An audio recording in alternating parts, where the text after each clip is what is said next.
মুহূর্তের মধ্যেই আমার বুকের বাম পাশে ঠিক এদিকে বুলেট লেগে সামনের দিকে লেগে পিছন দিক দিয়ে বের হয়ে যায়। সবাই ভাবছে হয়তো আমি আর স্পোর্টস থেকে হাসপাতাল পর্যন্ত যেতে পারবো না, আমি সে জায়গায় হয়তো মারা যাব। তাই যে আমি আটটি এখনো তুলতে পারি না। যারা জুলাই গণ অভ্যুত্থানে সামনে থেকে নেতৃত্ব দিয়েছিল এবং সংগঠিত করেছিল এই আন্দোলনকে, এবং যারা আহত হয়েছিল তাদেরকে এখন পর্যন্ত পরিপূর্ণভাবে জাতির সামনে আনা হয় নাই। যারা একদম ফিল্ডে নেতৃত্ব দিয়েছে এবং যারা গুরুতর আহত হয়েছে এখনো বিভিন্ন হাসপাতালে তারা চিকিৎসাধীন অবস্থায় রয়েছে, কিন্তু তাদেরকে এখন পর্যন্ত তারা আড়ালেই রয়েছে। আমি মনে করি এটি সবচেয়ে বড় একটি অপূর্ণতা। আপনার কাছে মনে হয় যে গুটি কয়েক মানুষকে সামনে আনা হয়েছে, জি জি জি, অধিকাংশই পেছনে রয়ে গেছে। অধিকাংশই পেছনে রয়েছে। আপনি আহত হয়েছিলেন জুলাই গণ অভ্যুত্থানের সময়, আন্দোলনের সময় কোন দিন এবং কোথায় আপনি কিভাবে আহত হন বা সেদিন কি ঘটেছিল? আমি 19 জুলাই 2024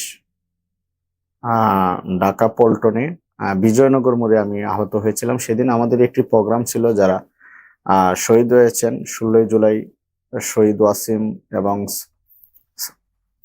যারা নিহত হয়েছিলেন সেই সকল নিহত আবু সাইদ, মুগ্ধ সহ যারা নিহত হয়েছিলেন তাদের প্রতিবাদে, হত্যার প্রতিবাদে আমরা একটি প্রোগ্রাম জাতীয়তাবাদী দল বিএনপির ব্যানারে একটি প্রোগ্রামের আহ্বান করা হয়েছিল জাতীয় প্রেস ক্লাবে।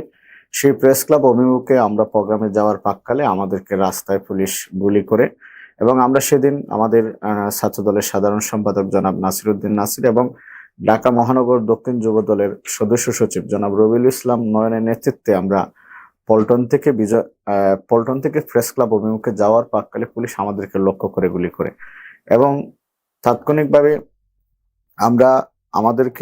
আমার পাশে দুজন সহযোদ্ধা শহীদ হয়। এর মধ্যে একজন হচ্ছে যুব দলের এক কর্মী, ওনার নাম হচ্ছে নবীন তালুকদার, উনি আমার ঠিক ডান পাশে ছিল। এবং আমি ওনাকে দেখার সাথে সাথে ওনার মাথায় বুলেট লেগে উনি মুহূর্তে শহীদ হয়ে যান। ঠিক মুহূর্তের মধ্যেই আমার বুকের বাম পাশে ঠিক এদিকে বুলেট লেগে সামনের দিকে লেগে পিছন দিক দিয়ে বের হয়ে যায়, এবং আমার হাতটি শোল্ডার, এই যে আমি ডান হাত দিয়ে বাম হাতটি এইভাবে ধরি, এবং আমার শরীরের সমস্ত একদম রক্ত দিয়ে আমার এত রক্তক্ষরণ হয়েছিল। উপস্থিত যারা ছিল তারা সবাই ভাবছে হয়তো আমি আর স্পোর্টস থেকে হাসপাতাল পর্যন্ত যেতে পারবো না, আমি সে জায়গায় হয়তো মারা যাব। কিন্তু আমাদের একজন সহযোদ্ধা ছাত্রদল নেতা ঢাকা বিশ্ববিদ্যালয়ের, ওনার নাম হচ্ছে ইব্রাহিম, উনি দূরে এসে আমাকে জড়াই ধরে আমাকে তাৎক্ষণিকভাবে একটি বাইকে করে হাসপাতালে নিয়ে যাওয়া হয়। অর্থাৎ ইসলামী ব্যাংক হাসপাতাল কাকরাইল মোড়ে। সে জায়গায় গিয়ে আমাকে রক্তক্ষরণ বন্ধ করার চেষ্টা করা হয়, কিন্তু এত রক্তক্ষরণ হয়েছিল হাসপাতাল কর্তৃপক্ষ অনীহা প্রকাশ করে যে আপনারা দ্রুত ঢাকা মেডিকেলে নিয়ে যান। ঢাকা মেডিকেলে নিয়ে যাওয়ার পথে পুলিশ আমার অ্যাম্বুলেন্সকে বাধা দেয়, আমি ঢাকা মেডিকেলে যেতে পারিনি। আমার অ্যাম্বুলেন্সটিকে ঘুরে দেওয়া হয় এবং আবার শান্তিনগর একটি প্রাইভেট ক্লিনিকে, অরোরা একটি স্পেশালাইজড হাসপাতাল রয়েছে, সে জায়গায় নিয়ে আমাকে প্রাথমিক ট্রিটমেন্ট দেওয়া হয় এবং রক্তক্ষরণ প্রাথমিকভাবে বন্ধ করা হয়। তারপরে আবার চিকিৎসা বিষয়ে যদি আপনাকে বলি, সে জায়গায় আমি 25 জুলাই পর্যন্ত আমার এক ছোট ভাই আমার সাথে ছিল, তার নাম হচ্ছে মেহেদি, ঢাকা বিশ্ববিদ্যালয়ের শিক্ষার্থী, সে আমার পাশে ছিল, এবং 25 জুলাই পর্যন্ত আমি সে হাসপাতালে চিকিৎসাধীন নেই। সেদিন রাত্রে হঠাৎ 25 জুলাই রাত 9টার দিকে সে হাসপাতালে ডিবি রেড দিয়ে আমাদেরকে বলে যে আপনারা এই মুহূর্তে হাসপাতাল চলে যেতে হবে।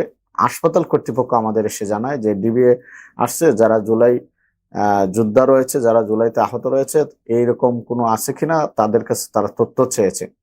তো হাসপাতাল কর্তৃপক্ষ আমাদেরকে বলছে আপনারা আমাদের হাসপাতাল থেকে চলে যেতে হবে। তো এত রাত্রে আমি স্বাভাবিকভাবে বসতে পারি না, আমার মানে শারীরিক সক্ষমতায় যে আমি হাসপাতাল বেড থেকে আমি বসার মতো সক্ষমতা আমার নেই। আমি সেদিন রাত্রে প্রায় 10টায় সম্ভাব্য 11টা হবে, আমি একটি আত্মীয়র বাসায় যাই। সে রাতে আত্মীয়র বাসায় পরের দিন আরেকটি হাসপাতালে, আমি ধানমন্ডি একটি হাসপাতালে আবার ভর্তি করানো হয়। সে হাসপাতালেও যে ডাক্তার আমাকে নিয়ে ভর্তি করে, সে ডাক্তারকে আমাকে ভর্তি করে বের হওয়ার প্রতি ওনাকে ডিবি তুলে নিয়ে যাওয়া হয়। অর্থাৎ 5ই আগস্ট পর্যন্ত আমি সুস্থ স্বাভাবিকভাবে চিকিৎসা নিতে পারিনি। 5ই আগস্টের পরে আমার অপারেশন হয়, আবার আমার একটি অপারেশন হয়। এখন পর্যন্ত আমি ফিজি হাসপাতালে থেরাপি নিচ্ছি, সুস্থ এই যে আমি 8টি এখনো তুলতে পারি না। তো এখন পর্যন্ত আমি চিকিৎসা নিচ্ছি। এই হচ্ছে আমার জুলাইয়ের আহতের বিষয়।